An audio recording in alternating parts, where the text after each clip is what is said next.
Lion squad has been named, folks, for the 2025 Tour of Australia. Largely pretty predictable, but a few surprise packages in the selection. We'll go through them, who were the winners and who were the losers of this selection.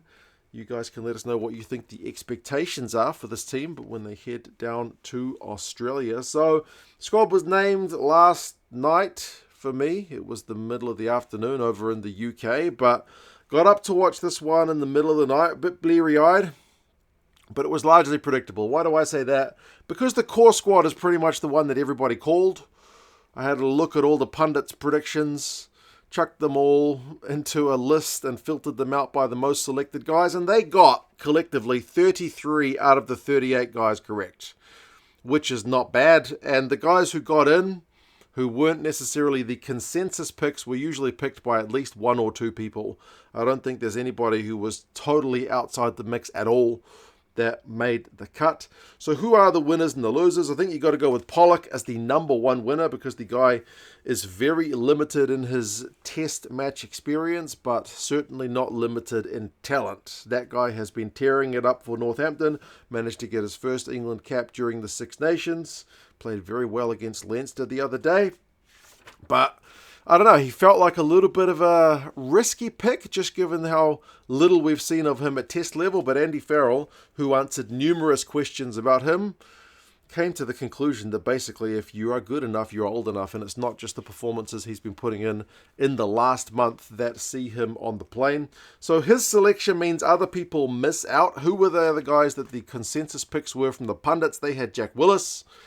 But I guess the fact that he would have had to wait for a release from his top 14 club probably put him back behind some of the other guys. And with Doris being out injured, Falatau was also kind of bandied about as one of the kind of veteran picks who might go. But he didn't end up making it. Outside of those guys, I mean, Ben Curry was favoured by some to make it. He doesn't make it, so he would certainly be on the disappointed list. Rory Darge.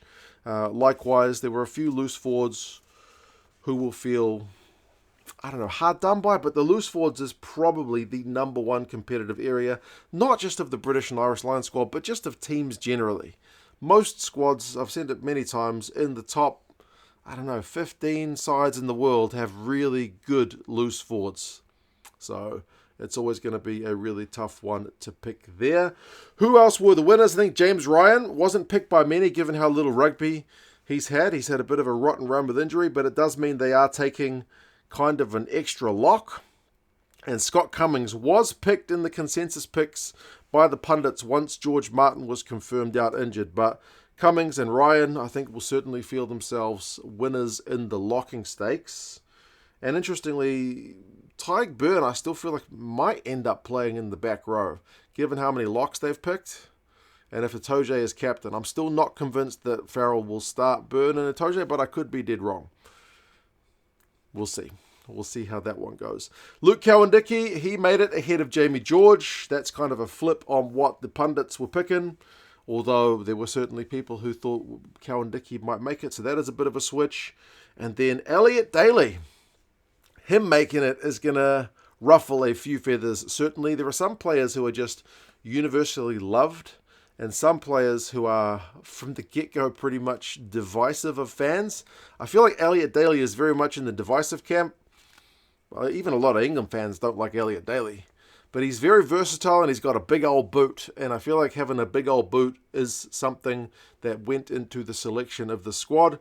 But yeah, his ability to cover multiple positions certainly put him in good stead. And he is one of the names that came up in the press conference. Him and Tommy Freeman, their ability to be versatile was certainly brought up. Manny Feiwaboso is one of the loser guys who they certainly favoured to be on the fringes of the squad. But he didn't quite make it, but Matt Hansen did. Again, Darcy Graham would potentially be another guy who is unfortunate to miss out. But Hansen kicks a bit more than those guys, despite the fact that he's also got a bit of a niggling injury. Seems to be something of a common theme. Other guys who are unlucky to miss out, Finlay Bealham, arguably across the course of how long now in better form than Tyg Furlong, but Farrell did say that it's not just all about form, it's not the be-all and end-all. There's some guys with, as he called it, credit in the bank. Prendergast didn't end up making it. He wasn't the pick of the pundits, and I'm pretty glad Prendergast didn't make it. I feel like that guy's already got a lot of scrutiny put on his game.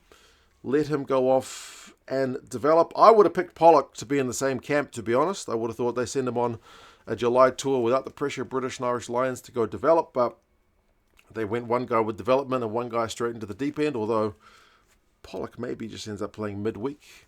We'll kind of have to wait and see. But Prendergast not making it, I'm not gutted about. Henshaw not making it was again predicted, but he will feel unfortunate. Some of these guys I'm talking about will end up making it as guys get injured, but not making the initial squad. Tom Jordan could have potentially filled the versatile role, but with Daly there, potentially not needed.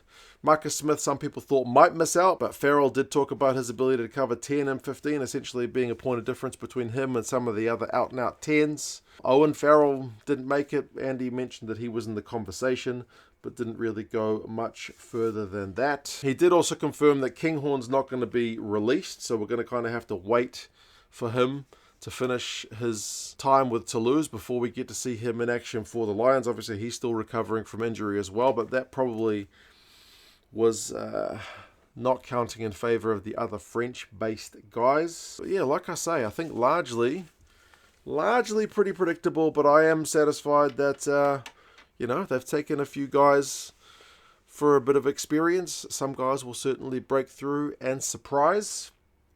And some guys who have been disappointed yesterday will be getting a phone call to head down to Australia not too long, because injuries are going to happen and some guys will get through. If you want to get yourself a British and Irish Lions jersey, there's a special going on, but it finishes in less than 24 hours. Check the link down in the description for the British and Irish Lions store. They're an affiliate of the channel. They're doing a discount on the Lions jerseys, so if you're going to get one, might as well get one while it is a bit cheaper. But you guys let us know your thoughts on the squad. Who are you most gutted to see miss out? Itoje as captain was obviously a pretty straightforward pick once Doris was out injured. But you guys take care, and I'll talk to you guys again soon. See you later.